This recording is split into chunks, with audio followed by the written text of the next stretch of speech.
Hello, Gitomer Certified Advisor Mitch Taylor here. And Certified Personality Trainer Rickey. We are on episode 100. Woohoo! I can't believe we made it to 100.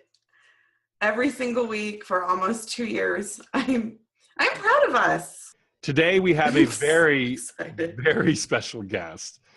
Someone who has been a mentor of mine for quite some time now, even before he knew it. Listen in, keep watching for the author, the writer of America's best-selling sales book of all time, The Little Red Book of Selling, none other than Jeffrey Gitomer. That was nice and easy.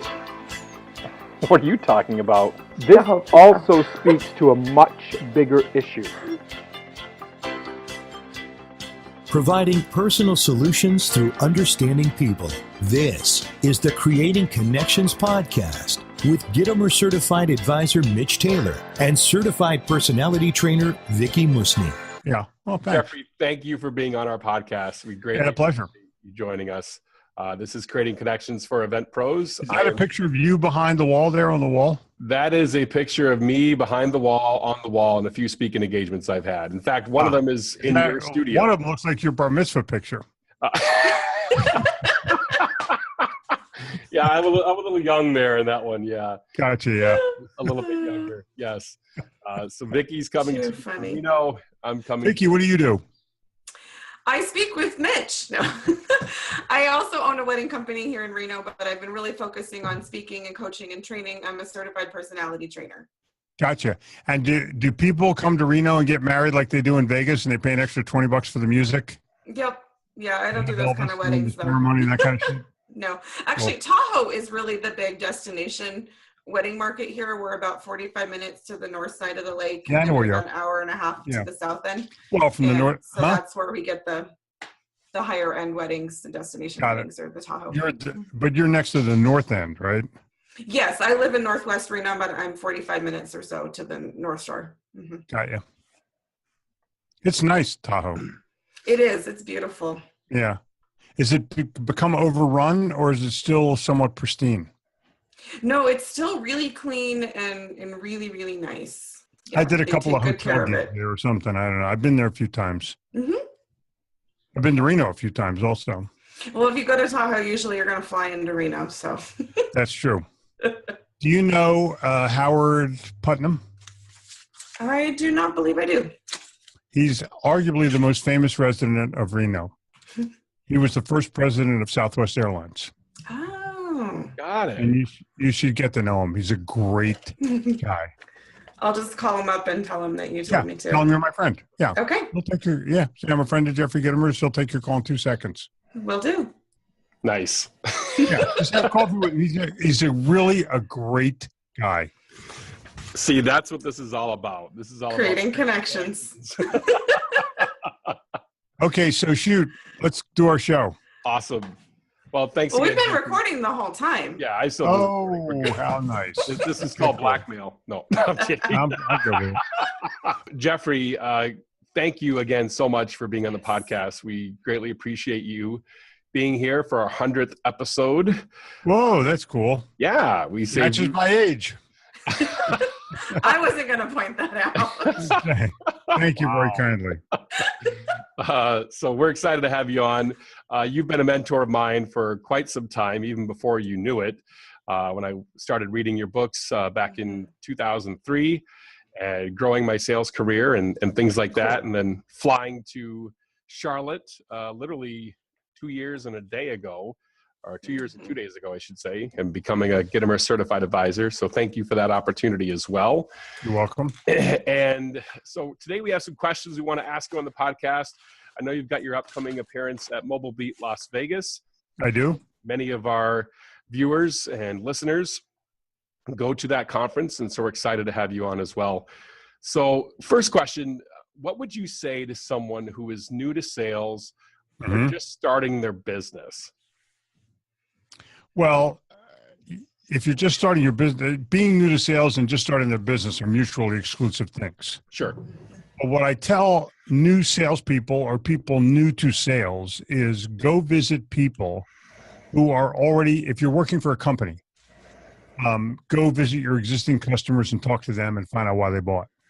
If you're a new business, there's a marketplace that already uses your product someplace. There's nothing, you're not going to talk to people brand new about a blender. There's a million blenders. Or a garage door. There's a million garage doors. Go talk to people who have bought them and find out why they bought. So if you're looking for people that you don't want to go to their home, you can go to Home Depot or you can go to Lowe's and you can find people that, there's places you can go. The key is to find out why people bought. The second key is to believe in your company, your product, and yourself. If you don't believe in those things, don't take that job.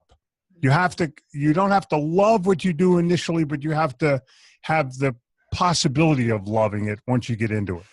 Because if you don't love it, you love what you do, correct? Absolutely. How about you, sweetie? Do you love what you do? I sure do. Oh, I'm sorry. Can I call you sweetie? Because some chicks get upset. Absolutely. I love it. I think that you have to look at this from the perspective of if you're not having a good time, you're out. Yeah. And most of the things that you do, the weddings and the sweet 16s, they're all about having a good time. Absolutely. So you have to be having a good. People come there, they're going to drink, they're going to dance, they're going to celebrate whatever the life is. The little kids are going to sneak off and drink. Yeah. I think sometimes we forget that we're in the fun business. Like this is a fun business. Yeah. And sometimes we get too focused on the sale or we get too focused on, Well, and you get paid to help people have fun. Yes. Like, dude.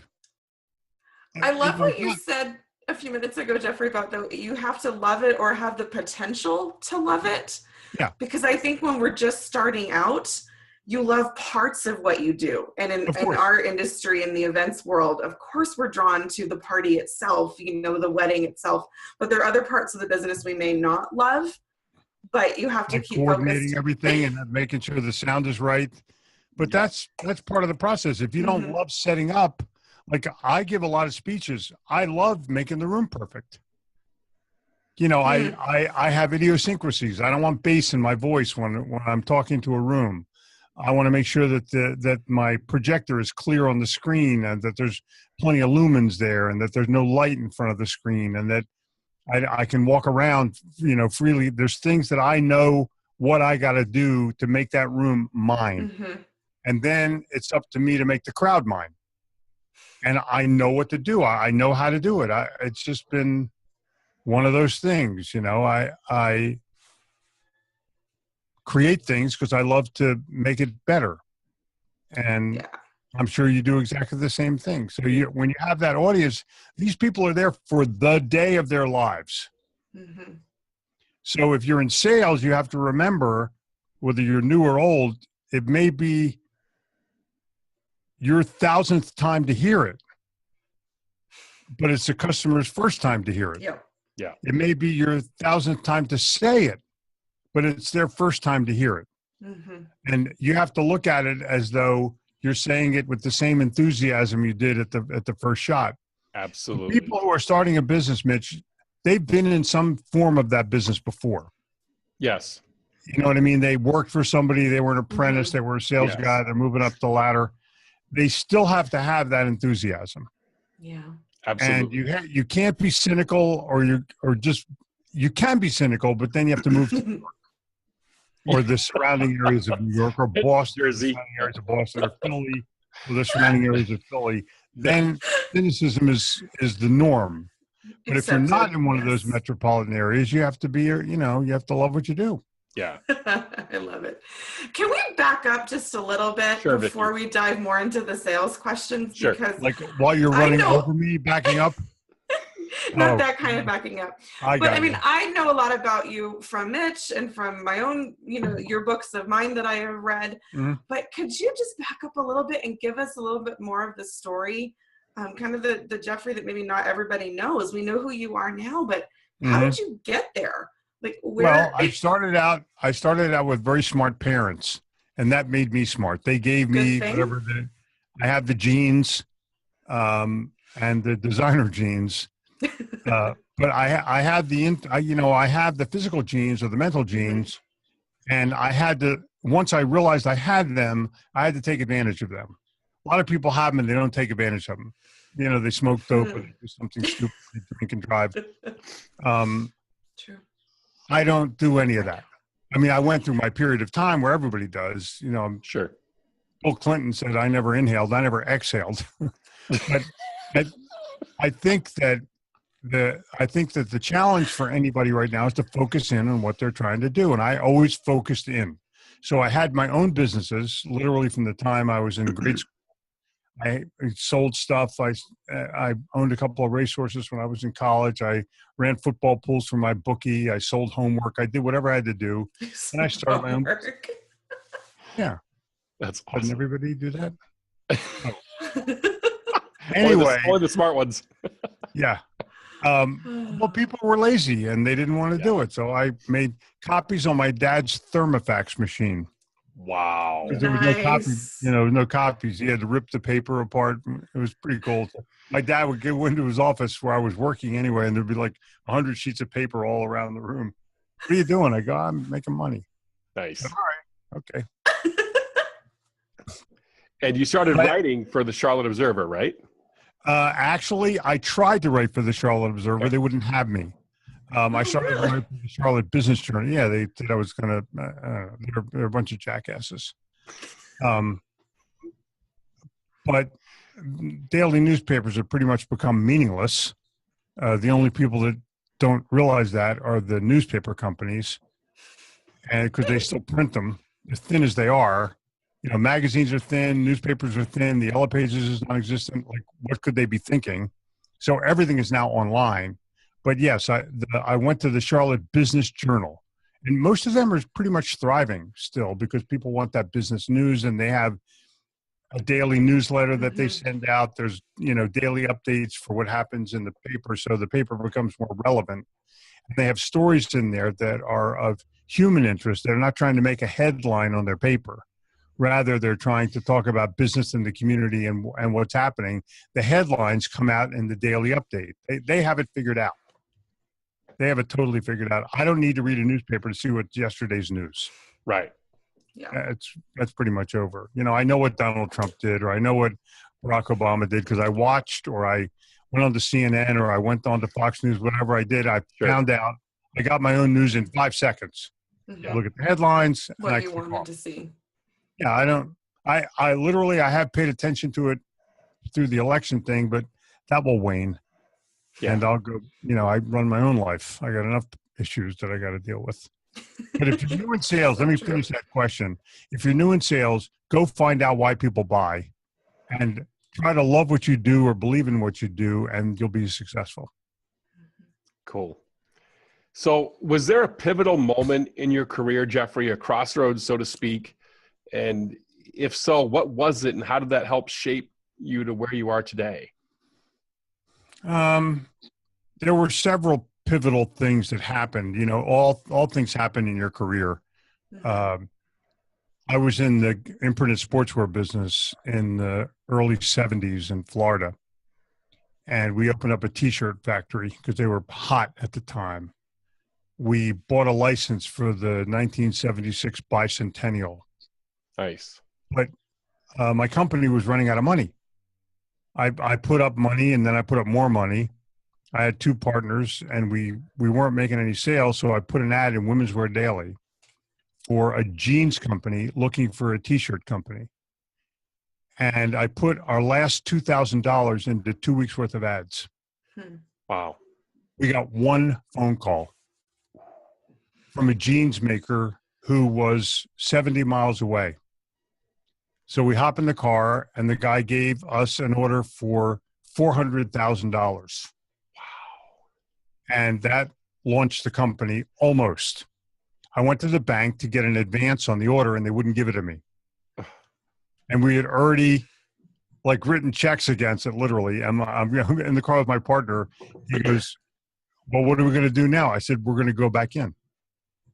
I went back into the president of the bank. I demanded a meeting of the board of directors, and they gave me the money. So I learned you don't take no. That was a very pivotal point. You don't take no for an answer when you believe deeply enough that you're doing the right thing. Wow. we then went on to, to do millions of dollars with the business because I went to New York City to make sales. And if you want to sell anything, you go to New York City. The second pivotal moment for me came after I'd been writing for 92. In 2004, the Little Red Book of Selling was minted. I started writing in 2002. Took me 2 years to finish because I actually write my own books. I'm not an author. I'm a writer. I'm not going to tell you who doesn't write their books, but there's lots of them. And I took the book out of the box from China, which is our 51st state, or soon to become one. I started to cry. Like, I knew I had a brand at that moment in time. I knew my brand was born. I could see other colors of the book. I could see other titles. It was just a classic moment in time. So, if you're looking for two business moments, going broke and then going unbroke, and then having a brand, but that's everything. There's lots of other things, Mitch, that I could tell you about, but that's the prime one. Cool. Next question. Wow. Well, you mentioned the books, and in the beginning, seeing like the other colors and kind of having a vision for where you were going. Do you have a favorite, like, of all the things that you've written or the different projects that you've done? Well, obviously, look, the Little Red Book of Selling is the best-selling sales book of all time. So, it's my fourth book. I wrote the Sales Bible. I wrote other things in the middle, but the Little Red Book of Selling is my benchmark book. However, the Little Gold Book of Yes Attitude, hold up book, is oh, cool. There you go. Got it right here. Is my favorite book because literally that book has changed lives.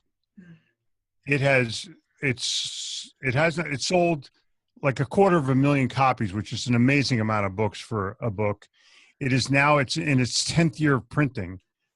We have revived the book, and I added 22 new pages. We're going to call it the new edition. We made a couple hundred additions to the book itself and revisions. So we're going to launch that probably in about another 6 months. Nice. It'll be for Christmas for next year, January for next year. It will be literally an annual launch because everybody needs a new attitude. The people who make New Year's resolutions, they have to feel better about themselves in order to accomplish the resolution or their goal or whatever they make. So I'm hoping that the people who make a goal to lose weight will actually lose weight, because most don't. It's true. And the challenge that people have is that no matter what it is, they tend to complain about it. And this book will teach you how not to complain. It will teach you how to embrace with the right question. It will teach you how to daily feed your own head first. It will teach you that attitude is selfish. You do it for yourself first and then for others second. Because you can't be the best you can be for other people until you're the best you can be for yourself. Whether it's your children or whoever it is, you have to exude the right thing, and then it becomes contagious. So that's where I'm at with that. So Little Gold Book of Yes Attitude is absolutely my favorite book. Nice. Awesome. Good to know. So Jeffrey, we have a Sales for Event Pros group that we moderate online, about a little over 1,000 peeps in it. Sales for Events? Sales for Event Pros. Got it. So other people like us that work in the wedding and events industry. Gotcha. What's the percentage of weddings versus other events? In what realm? In the United States or in? No, in what you do. For how us, much of your business is wedding? How much of your business is other things? Bar mitzvahs, sweet 16s. Well, for my company specifically, I would say 90 to 95% is weddings. Wow. Name of my company is Tailored Weddings. So that would tell. That would. Yeah. Now, people do hire us for other events. Absolutely. So you're going to open up Tailored Divorces, and that will double your business? I will never forget the day where I got a little coupon delivered, the little ones that are about the size of business cards, and they throw a pack in your driveway. Yeah. And I'm flipping through them, and there's sandwich, half off, and a discount on an oil change. And then the next one was $25 off your marriage or divorce. I'm like, oh, so this is what living in Reno is like. Yeah, Nice. exactly. No, we mostly do weddings too. We have a separate division of our company that does weekly trivia, but it's a whole separate entity. Mm-hmm. But my video and entertainment company is almost all weddings exclusively. Wow. Weddings are a big part of the business, and mitzvahs are huge too. Obviously, corporate is big. In different companies serve different sectors of the market, if you will, depending on the city they reside in. Yeah, like an annual meeting or, some kind of an event that takes place in Vegas. There millions of dollars are spent on those meetings. Absolutely. Literally. Absolutely. They'll bring 300 people into town from all over the world, get them a hotel room, have a bunch of meals. I mean, it's you're talking about $250, $300 a person. Yes. And flying them in and. Yes, it all adds up. So a question from the group was, what is the most recent thing that you found to be mind-blowing, or an aha moment where something clicked that hadn't occurred to you before? I found, and this is not, I'll give you mine, but let me give other people first. Most people are socially and social media inept. If I ask my audience, how many of you have never tweeted? And today was a classic example. I'm in a room with all of my business networking friends. I've been a member of this group since 1992. And I said, how many of you have never tweeted? And 3/4 of the room raised their hand. Wow. It's the same wherever I go. 3/4 of the room has never tweeted, which means that when Mother Google is called upon to create a reference for somebody, nothing pops up. Yeah. So in the 21.5 Unbreakable Laws of Selling, there's a full page quote that says, people want to do business with a somebody, not a nobody. And so I'm going to Google you before you come into my place of business, and I want to see who the hell you are. Yeah. I want you to build your own credibility. As far as things for myself, this has been happening for 25 years. I put a value message out. My marketing mantra, which you will never find in a marketing book, is very simple. I put myself in front of people that say yes to me, or that can say yes to me, and I deliver value first. That's it. So I write, or I post, or whatever. I started out with a column in the paper, then I got a couple of books, then I got, whatever it is I put out, marketing, especially now on social, and I get phone calls. In my 2,500 speeches that I've given in the last 25 years, I've made no sales calls. Everyone who has ever hired me, including what's the name from the mobile Ryan. DJ? I didn't. Yep. Yeah, I didn't call Ryan. Ryan called me. Yeah. I don't call anybody. I'm in sales and I make no sales calls. And it's because I know when someone calls me, they want to buy. Yes. I don't have to give a pitch of who I am. They already know who I am. I don't have to talk about what the deal is. They already know what the deal is. And it's only a matter of, am I open and how much? Those are the two things, because I'm going to customize it and personalize it. They already see my YouTube channel. They've already, I have a YouTube channel with 5 million views. Yes, you do. How does that happen? How does that happen? It happens by posting valuable videos up that people actually want to watch. And some of them are pretty damn edgy. Some of them are they're funny as hell, some of them. Yeah. If you're looking at my YouTube channel, there's two kinds. One has the corporate background or the white background. Those are scripted from stuff that I've written. But the ones that have the library in the background or my desk in the background, those are ad lib. Mm-hmm. Watch those. They're funny as hell. But that's how that's what creates attraction. And then when you're done watching them, look at the number of views that they have, and then look at the number of views that yours have.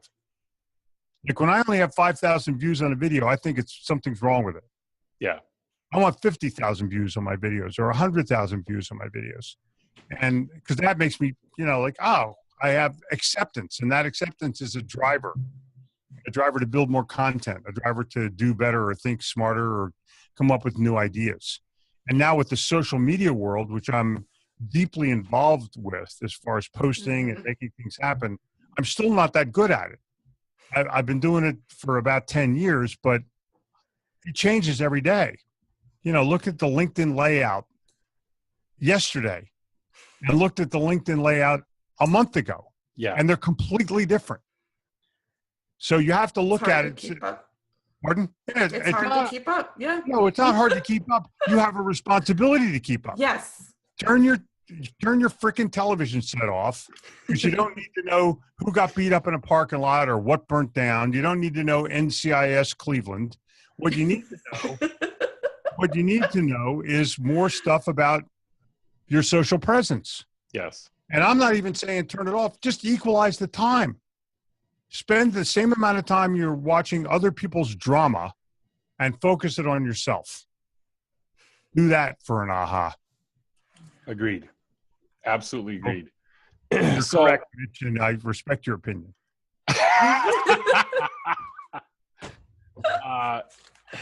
There's so much else I want to get to here. What's the best piece of sales advice you ever received? It was 5:30 in the morning. Nice. In February in Chicago. And it's sleeting sideways. Mm-hmm. You know what I'm talking about? Like the wind is whipping around the corner. Okay. And I'm with my partner, Duke, and we're waiting to be picked up by Mel Green, who was the founder and the CEO of Advanced Process Supply. They were our consulting client for a long, long time. And we're in the car finally with Mel, who's like 10 minutes late, and we're like icicles. Right. And we're going to this meeting that was prearranged from this new division that they were opening up that was already making a ton of money. And I said, Mel, this guy was like my dad. I said, Mel, I've never seen anything like this in business before. It seems like everything you touch turns to gold. I said, you're the luckiest guy. And he stopped me in mid-sentence and he goes, Jeffrey, hard work makes luck. And I said, oh. And if you want to look at the book, The Secret, which I recommend either burning or gluing the pages together, because it's a bunch of crap that tells you if you can eat potato chips and sit in your driveway and your Cadillac will show up, turn to the back 2 pages, which are blank, and write 2 words in there: work hard. That's the secret. And I'll explain that at MobileBeat. Awesome. I read a quote once: luck is the residue of hard work. Mm-hmm. That's from Branch Rickey, and I know you know who Branch Rickey is. Sure. Do you know who Branch Rickey is? Ooh. Only because I've heard Mitch talk about it. Oh my God. Branch Rickey was the owner of the Brooklyn Dodgers, yep. And he had balls, not baseballs, balls. Yeah. Because he's the person who signed Jackie Robinson to a contract. Yeah. And he had, his first African-American player, but he had to find the right African-American player. Yes. Find somebody that, regardless of the circumstances, this guy could hit the ball, field the ball, and be a credible member of the African-American race so that people would actually love the guy. And look at how 75 years later, he's revered. Yes. Literally revered. There's a Jackie Robinson Day. Everybody wears number 42 on their jersey. He was an incredible human being. Yes. Who's the first black guy in the American League? First black guy in the American League was spot. I'm trying to remember right now. Larry Doby. Thank you, Larry Doby. You're welcome. Right. Yeah, you're right. I am right. But I think it's key that Jackie Robinson had to be the right, not only player on the field, but also off the field. Well, I can tell you this. If you read anything about him, he was hostile about a lot of things, and Branch Rickey had to keep calming him down. Right. Because he wasn't allowed to sleep in the same hotel with all the other players. He wasn't allowed to eat at the same restaurants with all the other players. I mean, it was horrible. Yeah. But he broke the color line, and as a direct result of that, you should every black athlete should go by Jackie Robinson's grave and Curt Flood's grave. Yes. I don't care what team you're playing for. Amen. I don't care what sport you're playing for. Those 2 guys are the Jesus of pro sports And their gravesite should be Mecca. Because they've created billions, not millions, billions of dollars worth of salaries for people, some of whom actually deserved it. Yes, agreed. Agreed. Let me get to one more question out of the Pros group. All right, one more. I got two more at least. Okay. Let me get Jim Collins in here. Jim Collins, how much of my story should I share before I ask about a couple? What do you mean? So in other words, this is something that I've developed, something that I'm a big fan of. And I know you probably disagree with me on this, and that's okay. To me, you're selling yourself to a couple as well. That's correct. So I share. Well, you're selling yourself. Listen, you're selling yourself to whomever. Yes, agreed. But in the wedding industry, we're typically sitting in front of a bride and groom or a parent, dad, whatever the case is. So how much, Jim's question is, how much of that story should I share, with a couple before we go into finding out about them? Well, to me, I think that you have to put yourself in a position where you've created comfort. If you're making the sales pitch in somebody's living room, and the first thing I want is a glass of water. Yes. I want to drink from their glass. And then I want to, cheers. It's something that, lets them know that you're definitely a human being. And you might want to start with humor. Is this your first marriage? Or you might want to start with, let me share with you the most memorable marriage event I've ever done. Yeah. And then you could say, is that the kind of wedding that you're hoping for? So you always segue. But I can tell you this about a story. There's a thing in storytelling called topper. You tell me a story, it makes you think of my story, and I tell the story with an, oh yeah. You tell a story about your kid and how he hit a home run in the bottom of the ninth. I go, let me tell you about my kid. And it makes people think of their lives and their stories. Let them tell their story right after you tell your story. Let that story come out of them, but find out what they're hoping for. Find out what they, we talked about it yesterday. What do you want them to say when they leave, and what do you want them to post? Yes. What do you want guests to say when they leave an event, whether it's a wedding or not? And what do you want them to post about that event when they get home or right there on the floor? Yeah. Because people can post things. For some reason, people get notifications for their social media on their phone. For some reason, I don't know. I haven't figured out what that is yet. One day maybe I'll do it, but for now I can wait. I don't need to know that quickly. Just have Jen show you. It'll make it happen. No, I'm kidding. Okay, cool. I'm good with it. So another thing I'm a fan of, Jeffrey, is finding your mentor's mentor.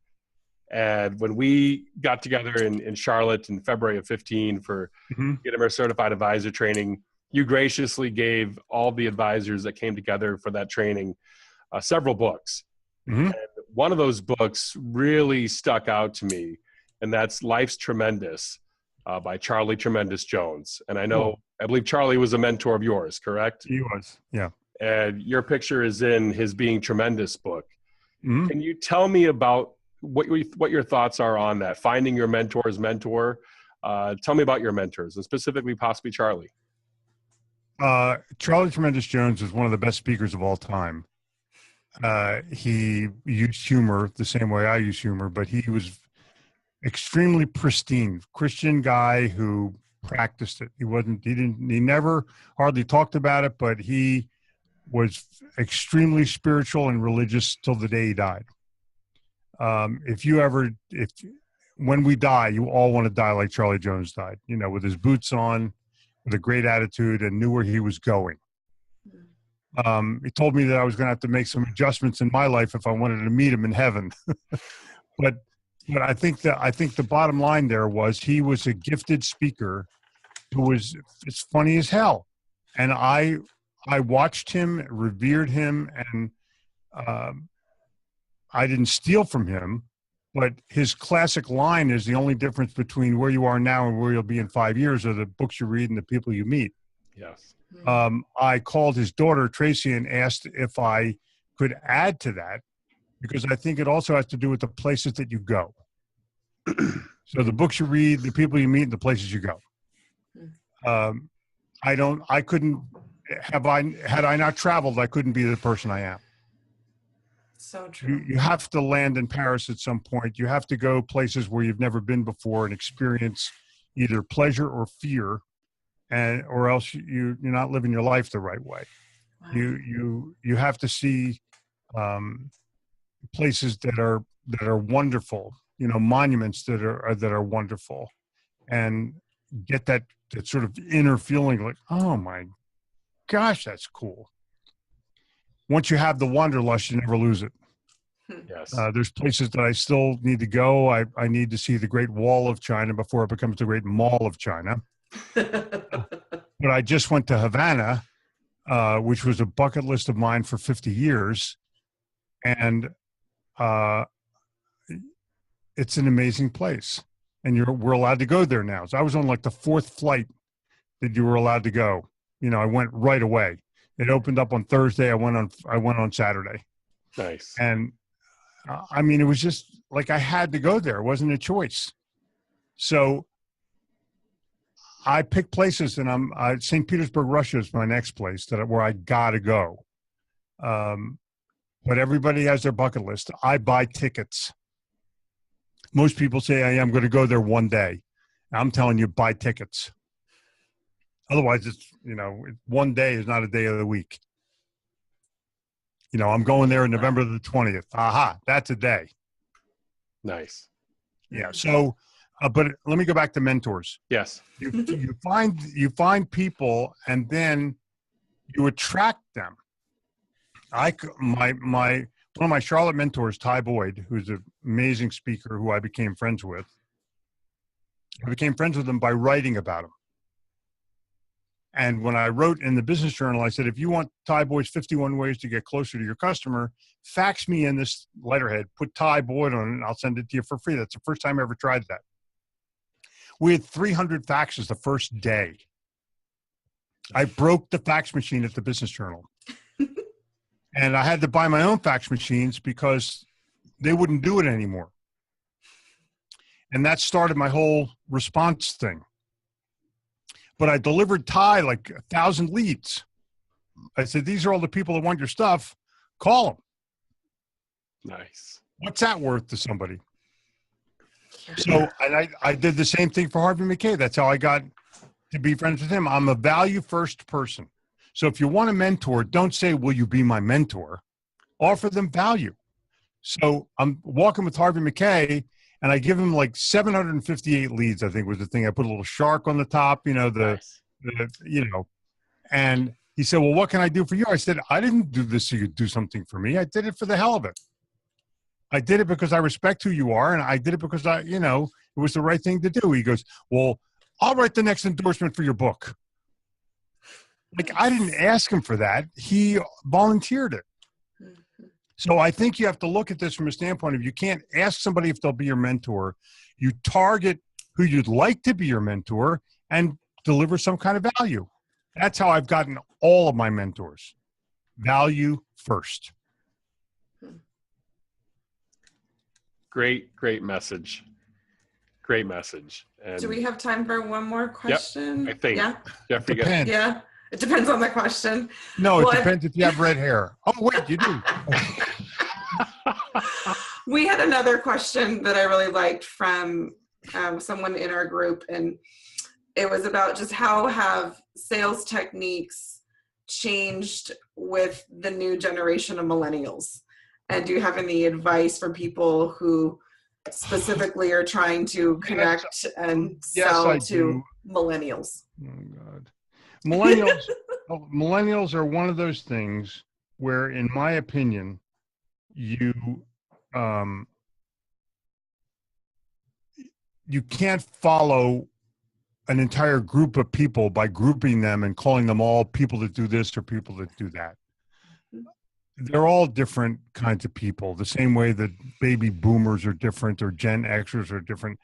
I don't like to put people in a caste, but I think that millennials are much more, as a group, technologically advanced than their bosses.